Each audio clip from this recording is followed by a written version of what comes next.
નમસ્કાર, હું છું ભાવના ચૌહાણ. N7 ગુજરાતી ન્યૂઝમાં આપનું હાર્દિક સ્વાગત છે. ચાલો જાણીએ આજના મહત્વના સમાચાર. સાઈ શક્તિ સેવા ગ્રુપ વડોદરા દ્વારા સરસ્વતી કોમ્પ્લેક્સ 4 રસ્તા હનુમાન મંદિર સામે ઉનાળાની કાળઝાળ ગરમીમાં પક્ષીઓ માટે પાણીની વ્યવસ્થા કરવા માનવતાભર્યો કાર્યક્રમ યોજાયો હતો. આ પ્રસંગે પક્ષીઓને પીવા માટે માટીના કુંડાઓનું નિઃશુલ્ક વિતરણ કરવામાં આવ્યું.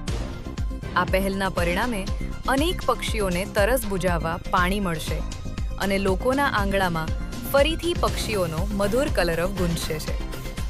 કાર્યક્રમ દરમિયાન આશરે 200 જેટલા માટીના કુંડાઓનું વિતરણ કરવામાં આવ્યું હતું.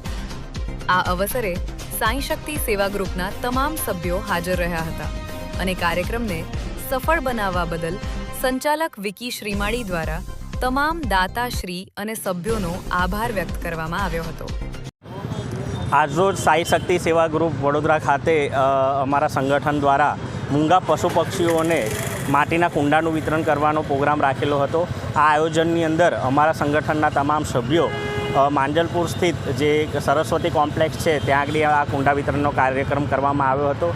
આટલી કાળઝાળ ગરમીની અંદર તમે જુઓ કે 45 ડિગ્રી તાપમાનમાં મનુષ્યને પણ જીવવું અત્યારે મુશ્કેલ છે, ત્યારે મૂંગા પક્ષીઓ પાણીની વ્યવસ્થાથી એમને થોડી રાહત મળે તે હેતુથી અમે આ કાર્યક્રમનું આયોજન કરેલું હતું. અને સાઈ શક્તિ સેવા ગ્રુપ હર હંમેશ સેવાકીય કાર્યો થકી વડોદરાની અંદર અલગ અલગ સેવાઓ આપે છે, ત્યારે આ ગરમીની કાળઝાળ ગરમીમાં અમે આ કુંડા વિતરણનો કાર્યક્રમ સફળ રીતના અમે પૂર્ણ કરેલ છે. કેટલા કુંડાનું વિતરણ કરવામાં? 200 જેટલા કુંડાનું વિતરણ કરેલું છે. આ હતા અત્યાર સુધીના મહત્વના સમાચાર. તો આવા જ સમાચાર જોવા માટે જોડાયેલા રહો અમારી સાથે.